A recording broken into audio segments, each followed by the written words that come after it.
Fala galera do sexto ano, tudo bem com vocês? Como é que vocês estão? Estamos iniciando mais uma videoaula e o nosso conteúdo hoje é recursos de coesão, o uso dos substantivos e dos pronomes. Então, sejam todos bem-vindos, pegue seu lápis, pegue seu caderno, anote tudo aquilo que você entendeu e anote tudo aquilo que você também não entendeu para você ir lá no Google Meet e tirar a sua dúvida comigo. Então, vamos aprender um pouquinho mais de língua portuguesa? Gente, nesta aula você verá os seguintes tópicos: o que é coesão textual, o que são os substantivos, o que são os pronomes e os pronomes como recursos de coesão textual. Então, anote aí e depois venha cá aprender mais. Gente, vamos iniciar o nosso conteúdo e vamos ler atentamente o texto a seguir e depois analisá-lo para ver se ele tem algum probleminha ou se ele está completamente certo, tá certo? Beleza? Vamos lá. Rio Claro, 10 de abril de 2020. Carta ao fabricante do lápis 2B. Eu sou aluno da escola Aprender e nós usamos o lápis 2B desde o início do ano escolar. Mas o lápis 2B não é muito bom. A ponta do lápis 2B sempre quebra. Tente escrever uma redação com o lápis 2B que o senhor vai entender como é difícil. É também muito difícil de apontar os lápis 2B porque os lápis 2B são muito duros e sempre quebram. O apontador que a gente usa para apontar os lápis 2B. Eu já usei mais de 3 lápis 2B desde que as aulas começaram. Não é por mau uso do lápis 2B, mas esses lápis 2B são muito ruins. E a borracha da ponta do lápis 2B também é muito ruim. A borracha da ponta do lápis 2B se parte quando você usa a borracha 3 a 4 vezes. Você nem usa muito que a borracha da ponta dos lápis se quebra. Experimente usar a borracha da ponta do lápis 2B e não fique triste se isso acontecer. Será que o senhor pode melhorar o produto do lápis 2B? Se o senhor resolver o problema dos lápis 2B e da borracha da ponta do lápis 2B, poderia nos enviar algum lápis 2B com borracha na ponta do lápis 2B para que a gente possa escrever com qualidade? Francisco Junqueira, aluno do sexto ano. O texto que acabamos de ler é uma carta de reclamação. A gente pode verificar isso pela estrutura do gênero, né? Começa com a data, o local, o endereçamento, certo? Da carta ao fabricante, né?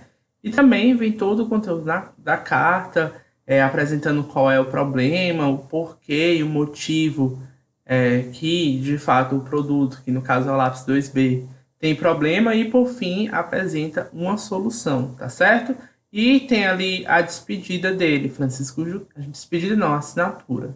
Francisco Junqueira, aluno do sexto ano. Gente, essa carta está com problema. Vocês verificaram que problema é esse? O que será que aconteceu? Será que tem jeito para isso? Vamos ver? Gente, o problema do texto que lemos é a excessiva repetição do termo lápis 2B, além de outras repetições. Para consertarmos essa questão, podemos utilizar os recursos de coesão textual. Mas o que é isso, professor? Gente, os recursos de coesão textual são elementos usados nas linguagens oral e escrita para auxiliar na organização das informações de um texto de maneira que as ideias fiquem conectadas umas às outras e o texto não tenha problemas na construção do sentido. Isso significa dizer, gente, que quando nós formos construir um texto, nós temos que sempre olhar para a coesão deste texto. Por quê? O que é coesão? Gente, coesão é o conectar de forma lógica as partes do texto, seja no nível da frase, seja no nível do parágrafo, seja no nível do texto por completo, tá certo? Então, eu dar coesão a esse meu texto é conectá-lo de uma forma lógica. Entretanto, existem outros elementos que fazem parte da coesão que vão construir, primeiramente, referentes, ou seja, eu digo alguma coisa e lá na frente, para eu repetir essa mesma coisa que eu já havia dito antes, eu vou utilizar de um outro elemento, daí a gente vai chamar de coesão referencial, quando cria esses referentes dentro do texto, tá certo? Alguns referentes vão sumir do texto como um recurso de coesão, como também, gente, eu posso utilizar conectivos mesmo. Estou falando aqui das conjunções, para conectar as frases e os parágrafos dentro do texto, tá certo? E esse último recurso de coesão a gente chama de coesão sequencial, tá certo? Mas, gente, um dos principais recursos de coesão são os substantivos e os pronomes. E a gente vai entender o porquê, tá certo? Por que que agora os substantivos e os pronomes eles são tão necessários para a gente construir um texto de modo com que ele não fique da mesma forma com o texto do Francisco Junqueira. Por quê? O texto está muito repetitivo, não faz sentido, a leitura é dificultada, a pessoa fica direto dizendo a mesma palavra, as mesmas coisas, as mesmas ideias. E o texto não pode ser isso, gente. O texto tem que ser fluido, fluido como um rio. Um rio não corre, né? Quando o rio corre, gente. Ele tem o seu sentido e ele vai. O texto é da mesma forma. O texto ele tem que correr. O texto tem que fluir, ele não tem que ficar estancando, não. Porque se ele estancar muito, ou ele é ai, meu pai. O rato roeu a rede. Opa, esqueci agora como é que se chama. Ou ele é um trava-línguas. Pronto, lembrei. Ou ele é um trava-línguas, ou ele é um texto com problema de coesão, tá certo? E aí a gente vai ter que consertar esse texto. Como é que a gente conserta? Utilizando dos recursos de coesão. E um deles é o substantivo e o pronome. Agora vamos entender por que o substantivo e o pronome são utilizados como recursos de coesão. Gente, os substantivos são a classe de palavras que atribuem nome a seres vivos, objetos, ações e sentimentos.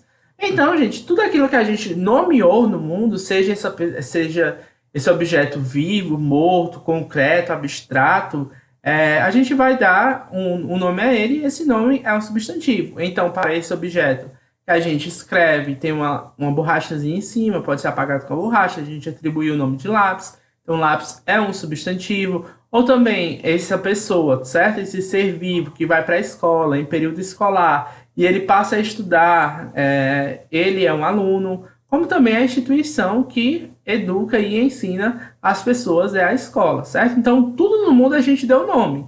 E é esses nomes que a gente deu ao mundo, deu a essas coisas do mundo, a gente vai chamar de substantivo, tá certo? E a gente pode atribuir a seres vivos, a objetos, a ações, como também para sentimentos, amor, ódio. Então, tudo ganha um nome, certo? Gente, os pronomes, do contrário, são são as palavras dentro da classe de palavras dos pronomes que podem substituir substantivos, nomes, orações ou adjetivos. Ou seja, os pronomes eles existem primeiramente para se referir às pessoas do discurso, quem fala, com quem fala e de quem se fala. Daí a gente tem primeira, segunda, terceira pessoa, tá certo? E essas pessoas do discurso, elas vão nos auxiliar a conjugar os verbos e fazer as concordâncias, como também, gente, eu posso pegar um substantivo e substituir por um pronome, sem percas de sentido muito grande, tá certo? Então vamos lá. Qual é o meu nome? Daniel. Eu posso substituir Daniel por alguma palavra? Posso. Eu, quando eu estiver referindo a mim, como também, se você estivesse referindo a mim, você iria dizer o quê? Ele. Ou seja, o meu nome foi substituído por um pronome. Então, vocês percebam que isso acontece, tá? Mas, gente, os pronomes, eles não são somente esses que eu coloquei aqui, tá? Eu, tu, ele ou ela, nós, vós, eles ou elas, tá? Não são somente esses, existem vários tipos de pronomes, tá? Esses pronomes que a gente fala mais comumente, certo? Eu, tu, ele, ela, nós, vós, eles e elas, são o que nós chamamos de pronomes pessoais, tá certo? E aqui no livro, agora, trouxe os pronomes pessoais de caso reto, que são aqueles pronomes que podem substituir o nome que está com função de sujeito dentro da frase, tá? Então, Daniel grava aula. Ele grava aula. Quem é o sujeito dessa oração? Daniel, que foi substituído na segunda oração por ele. Quando eu digo assim, eu gravo aula, certo? Então, esse eu ocupa ali a função de sujeito, beleza? Gente, do contrário dos pronomes pessoais de caso reto, que cumprem a função de sujeito dentro de uma frase e pode substituir um nome que está na função de sujeito, nós vamos também ter os pronomes possessivos, tá certo? Aqueles que vão indicar a posse de alguma coisa a alguém, certo? E quais são esses pronomes possessivos? Meu, minha, nosso, nossa, teu, tua, vosso, vossa, seu, sua, seus e suas. Então, esses aí são os pronomes possessivos, tá? Como também a gente vai ter os pronomes demonstrativos. Aí a gente vai ter os masculinos, os femininos e os variáveis. E aí agora eu vou explicar para vocês, tá? Antes de eu explicar os demonstrativos, é porque eu esqueci de dizer alguma coisa. Gente, ó. Quando eu tenho ali meu e minha, esses se referem à primeira pessoa. Eu, certo? Do singular. Quando eu tenho nosso e nossa, se refere ao plural. Nós. Teu, tua, ao tu. Vosso, vossa, ao vós. Ele, ela, seu e sua. Eles, elas, seus e suas, tá certo? Então, a gente tem que ficar ligado, porque se eu digo assim, eu tenho minha casa, tá? Por que eu usei minha casa? Porque, ó, eu tenho a minha casa. Então, quem é o pronome pessoal lá? É eu, certo? Então, é minha. Agora, quando eu digo assim, ela tem a sua casa, quem é que eu estou se referindo a ela? Portanto, é sua, tá certo? Se eu dissesse assim, nós temos a nossa casa. Por que eu usei nossa? Porque é quem? Nós, tá? Tranquilo? Espero que vocês tenham entendido essa parte aí. Gente, os pronomes demonstrativos são aqueles que vão apontar, tá certo? A quem se refere as coisas no mundo, tá? Então, nós vamos ter o masculino, este, para a primeira pessoa, esse para a segunda pessoa e aquele para a terceira pessoa. Então, este lápis, esse cartão, aquela janela. Então, gente, eu posso ficar mostrando, certo? Apontando as coisas para dizer onde elas estão, certo? Então, eu tenho o feminino, esta, essa e aquela, e também as palavras invariáveis, que servem para as palavras que também são invariáveis, certo? Isto, isso e aquilo. Gente, daí está a explicação desses pronomes que eu acabei de dizer para vocês. Os pronomes pessoais são aqueles pronomes do caso reto, que aquele que na sentença exerce a função de sujeito ou predicativo do sujeito, como também eu tenho os pronomes possessivos, que são aqueles que acompanham ou substituem o substantivo, indicando a relação de posse entre as pessoas do discurso e as coisas possuídas. Ou seja, eu tenho essa caneta. Então, se eu tenho essa caneta é minha. Se tu tem essa caneta é tua. Se ela tem essa caneta é dela. Não vou usar no pronome aqui da caneta dela, mas eu posso dizer que ela é sua. Beleza? E os pronomes demonstrativos, gente? Aqueles que indicam um lugar em que se encontra uma pessoa ou uma coisa, tá? Então, aqui, certo? Isto, caneta, aquela janela. Então, quando eu faço a indicação do lugar onde está essa coisa ou essa pessoa, eu uso os pronomes demonstrativos. Então, gente, vamos lá entender esses pronomes demonstrativos. Olha aqui, ó. Quem foi o culpado? O chefe chega e mostra lá, os funcionários ficam com a cara de medo. Aí um fica passando a culpa pro outro, ó. Ele, essa, este, ela, esse, aquele. Nada melhor do que um escritório para aprender os pronomes. Aí tem um carinha aí no final, certo? É que eu não sei se é um cara, se é um gato. Acho que é um gato. Gato bem estranho, mas acho que é. Mas, gente, ó, quem foi o culpado? Gente, esse culpado é um nome, certo?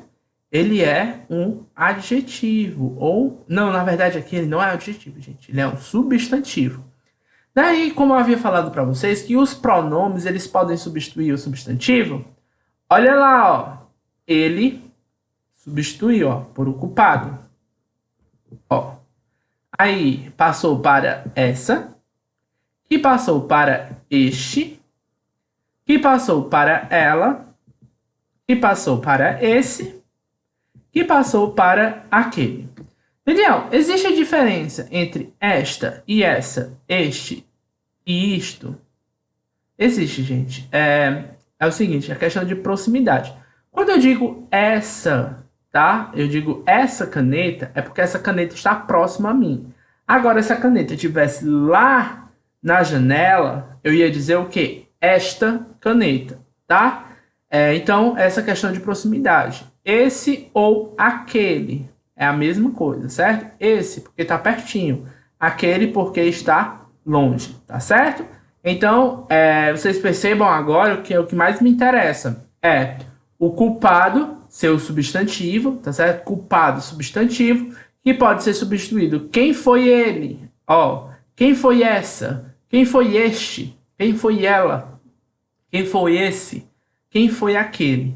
Então, esse substantivo aí foi substituído posteriormente por pessoas, tá certo? E quando fazem as indicações, utilizam dos pronomes demonstrativos, certo? Exceto o primeiro de cada um, ele e ela. Mas o restante é tudo pronome demonstrativo para indicar a pessoa, onde é que a pessoa tá. Gente, na carta de reclamação, por exemplo, a expressão lápis 2B aparece várias vezes, mas poderia ser substituída por outros substantivos, como lápis, material escolar, ou por pronomes, como ele, dele ou dependendo do caso. Gente, quando eu estou tratando, certo? Desses pronomes, eu trouxe agora para vocês os pronomes pessoais de caso reto. Eu, tu, ele, ela, nós, vós, eles ou elas. Mas existem os pronomes pessoais de caso oblíquo, que será assunto para uma próxima aula, como também as formas de pronomes possessivos, tá certo? De eu indicar posse de alguma coisa, que posso dizer que é coisa dela, coisa dele, que também são pronomes possessivos, tá? Mas não aparecem lá naquela lista que eu dei. Só que o que mais me interessa agora é dizer que quando eu tenho um texto que contém uma repetição excessiva de palavras, fazendo com que a sua coesão e o seu sentido seja comprometido, eu posso utilizar de 3 fenômenos de coesão textual. O primeiro deles é a coesão textual por substituição, quando eu pego um termo que já foi dito antes e digo novamente por meio de um sinônimo, e esse sinônimo pode ser um substantivo, tá? Então eu pego, por exemplo, lápis, eu posso substituir por material escolar. Material escolar não pode ser um lápis. Então eu faço o quê? Essa substituição, tá certo? Por outros. Então eu substituo o substantivo por outro substantivo sinônimo, ou seja, parecido, de significado igual ou quase igual. Como também, gente, eu posso ter a coesão textual por pronominalização. Isso quer dizer que eu pego um substantivo e substituo por um pronome. Como também, gente, eu posso ter a coesão textual por elipse, que é aquela em que a gente vai suprimir algumas palavras, ou seja, a gente vai esconder. E esse processo a gente entende por elipse. Vamos compreender um pouco melhor? Gente, olha aqui. Trouxe para vocês o trecho lá da carta lá do Francisco Junqueira. E aí vamos ler novamente, depois eu fiz uma correção desse mesmo trecho aqui. Ó. É difícil de apontar o lápis 2B, porque os lápis 2B são muito duros e os lápis 2B sempre quebram o apontador, que a gente usa para apontar os lápis 2B. Eu já usei mais de 3 os lápis 2B desde que as aulas começaram. Não é por mau uso, mas os lápis 2B são muito ruins, a borracha nos lápis 2B também é muito ruim. Olhem aqui como é que ficou esse novo texto aqui. É também difícil de apontar o lápis 2B porque eles são muito duros e sempre quebram o apontador que a gente usa para apontá-los. Eu já usei mais de 3 desses lápis desde que as aulas começaram. Não é por mau uso, mas esse produto é muito ruim e a borracha em sua ponta também é. Gente, olha como esse texto corrigido não ficou melhor. Não ficou mais fluido? Sem aquela interrupção excessiva de o lápis 2B, o lápis 2B, o lápis 2B, direto. Então, o que foi feito nisso? O que foi feito nesse texto? Eu peguei ali o segundo lápis 2B, coloquei, substituí por um pronome pessoal de caso reto, masculino e plural, eles, como também ali em sempre os lápis 2B quebram anteriormente, eu suprimi, eu coloquei uma elipse ali, ou seja, eu escondi o lápis 2B e não teve mudança de sentido, tá? Então eu suprimi. Olhem aqui como é que dá certo. Depois, gente, eu peguei. Antes tinha assim, que a gente usa para apontar os lápis 2B. E aí eu peguei e substituí por um pronome pessoal de caso oblíquo, tá certo? E aqui, depois, eu peguei, coloquei um pronome pessoal, um pronome demonstrativo desses lápis, tá certo? Desde que as aulas começaram. E depois eu vim lá embaixo e substituí por um pronome, certo? Demonstrativo também. E eu coloquei um substantivo, sinônimo. Então eu fiz as duas trocas. Como também, gente, lá no final, certo? Eu substituí por um pronome possessivo, sua, certo? Ponta. E aqui, nessa parte que está em branco, é porque é muito ruim, certo? E eu coloquei o que? Também certo? Ou seja, eu suprimi o muito ruim. Eu coloquei ali um elipse e sumiu, tá certo?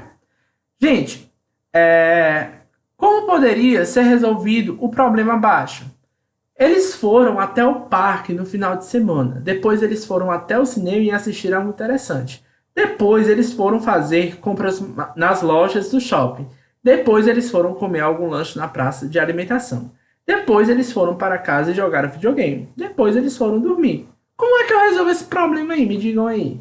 Vocês têm uma solução para isso? Será que o conteúdo de os substantivos e os pronomes pode resolver esse caso? Eu gostaria que vocês resolvessem para mim e me mandassem. Quem me mandar vai ganhar uma bonificaçãozinha, tá certo? Gente, as atividades dessa aula estão lá na página 13 das questões 9 a 11. Um beijo para vocês, espero que vocês tenham gostado da aula. Tchau, tchau. Até mais.